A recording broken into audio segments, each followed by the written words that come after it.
Welcome to Deciphering Distortions, the second in a series of 12-part podcasts by the Grand Council, brought to you by Ancient Future Today.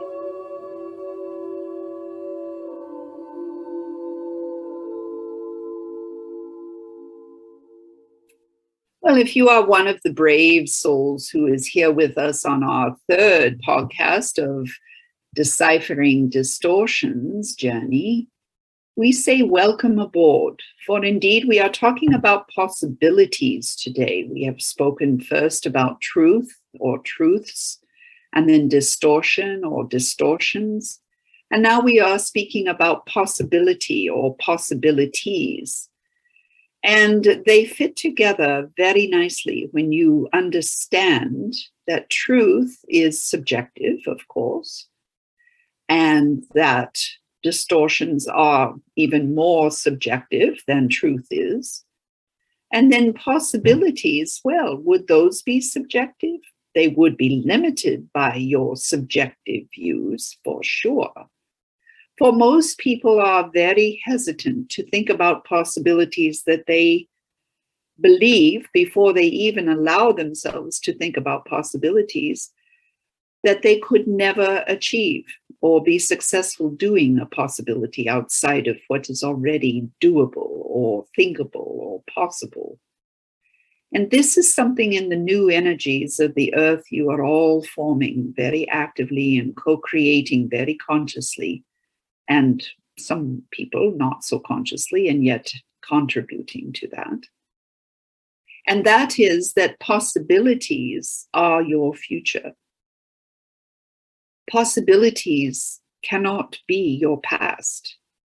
For the possibilities that you pursued and made real, so to speak, or made manifest, are frozen in time. Now, does that make them truth? No. Does it make them fact? Not necessarily. It just makes it a frozen possibility in time. For example, when the United States dropped nuclear bombs on Hiroshima and Nagasaki, that is a possibility that was considered from many different angles by many different people, chosen, enacted, and is now frozen in time. And what did the Japanese people do after that experience that they had of humbling and being stopped in their tracks as some of the greatest aggressors in wartime the world has known? And that was that they started to look at themselves and say, well, we do believe in karma in some ways, and we were rather aggressive in the prior moments of this war. Now, will we continue to be warlike and build up our defenses and our aggression, our ability to be aggressors again? Or will we become peaceful, both as people and as a nation in the world of nations? And given the economic realities, the fact that they had taken a big blow to the Japanese ego, and they had been stopped in their tracks quite definitively, they chose to go the path of peace. And so what happened then is that Japan started to morph, and Japanese people started to morph. And some of the younger men became so depressed that they took up residence in their bedrooms and would not come out for shower or meals because they had no sense from their fathers how to be a man if they were not aggressive or violent, because their fathers were of the generation that fought and that believed in war and that believed in Japan as the victor in the world. And when they could not transition and role model for their sons were left adrift, many of them. And many of them just faded away energetically and psychologically, emotionally.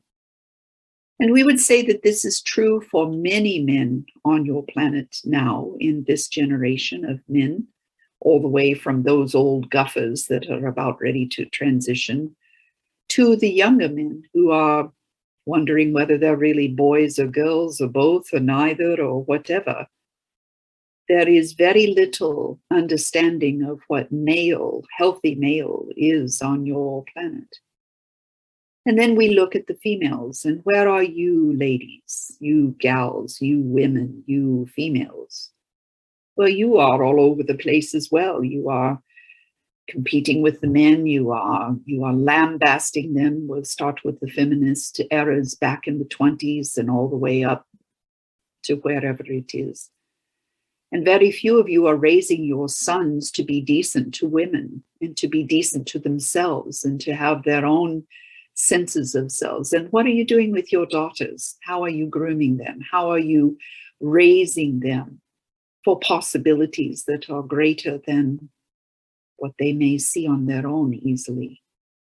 And you all have deferred to educational systems that are taking your children's minds and hearts and doing any manner of things with them now, filling them with nonsense for the most part, not telling them the truth, so to speak, as we have spoken in 2 podcasts prior, about your histories, because first of all, the teachers do not know the truth.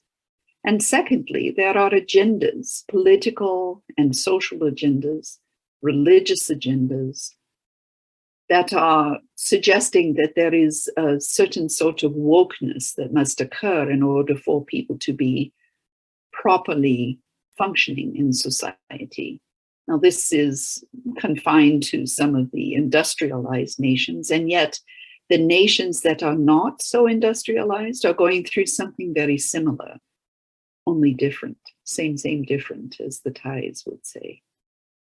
And so it is that we say to you, possibilities for humanity, at the same time they are burgeoning in terms of AI, in terms of new inventions for this, that, and the other, in terms of post whatever will happen in your COVID era, possibilities of restructuring international finance, whether it is toward everyone having a barcode on the back of your neck or on your forehead and nothing that resembles cash ever being spoken about again, and everybody having your code numbers and your bank accounts attached to your wrists, etc. Whether it is that or it is a return to a barter economy where you exchange a chicken for a liter of water that is drinkable, or any other iteration of possibility that is coming and that is being promulgated by someone or something on your planet right now. It matters not so much what the details of these particular possibilities are. What matters is that until all of you are willing and able and stay the course with dreaming possibilities for your futures, both individually, collectively, and worldwide, until all of you are involved in that process, you will still be giving your power and the possibility, dreaming and scheming, to those who are collecting themselves together to do that on their behalf, and you will get the fallout of that.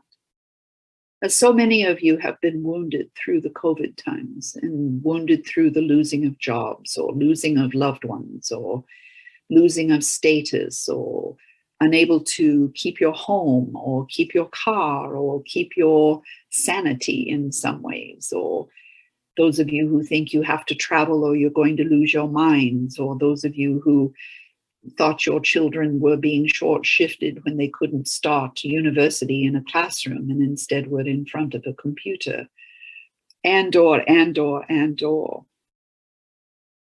Were you dreaming new possibilities at the time, or were you going into lockdown with your mind and your heart? Were you going into fear? Or were you going into, this doesn't work very well, what else is possible? Sorts of questions. All of you cannot have gone into lockdown depression or lockdown and stop dreaming, because not all humans are created in the same way, nor do all humans create in the same way.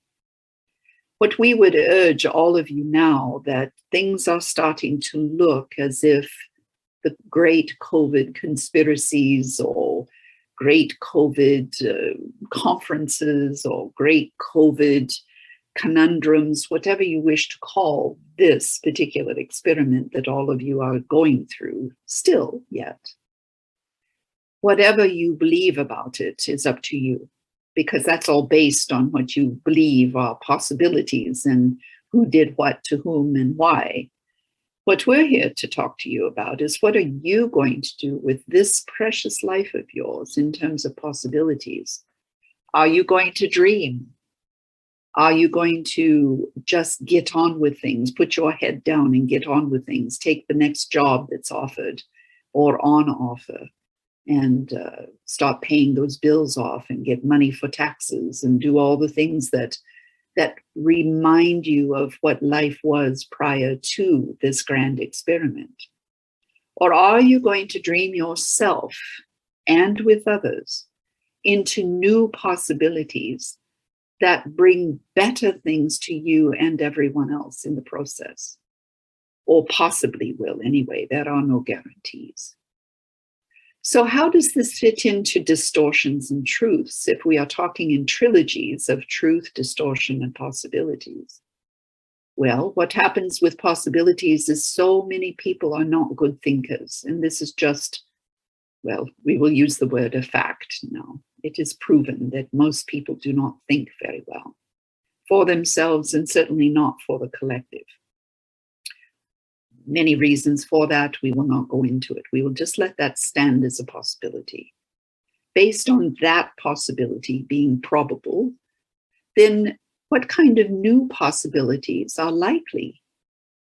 Well, they will look like, smell like, act like, present like, and manifest as iterations of what used to be the way it was. We are here to ask you to dream new possibilities outside of what you have already thought you knew about how life worked. To dream values and to dream behaviors, actions, and ways of being and doing that create much more for everyone with as much or perhaps even less effort than creating wealth for a few and poverty for the most, or power access for a very few and no access to power for most others. For communities that do not feed themselves, that do not clean up their own rubbish, that are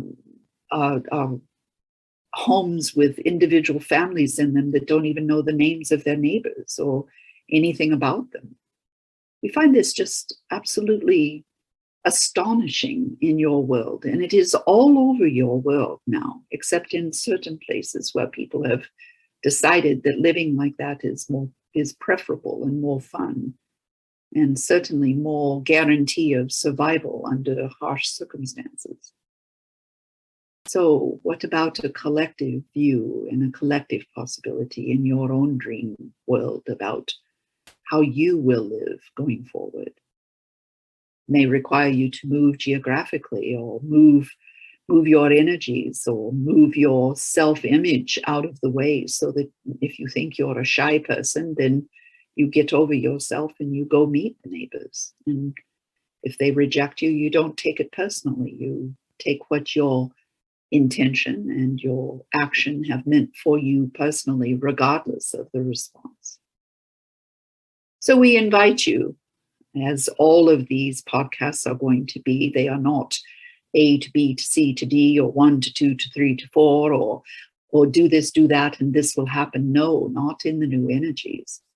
In the new energies, you must be very fluid, like a flowing river, going around the biggest rocks and finding yourself in a much bigger river than you realized as a molecule of water.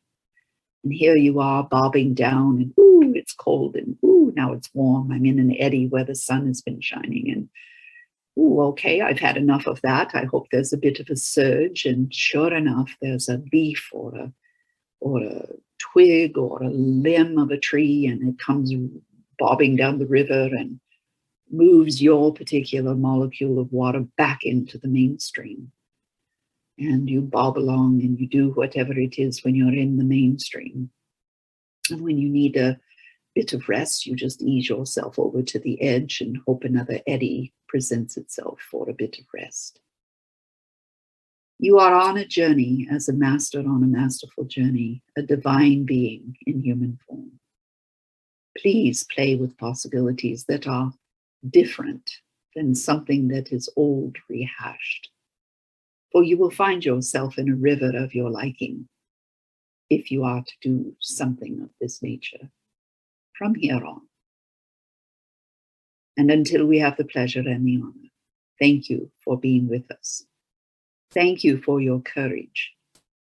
And thank you for your being. Our love and every support for you. Adi.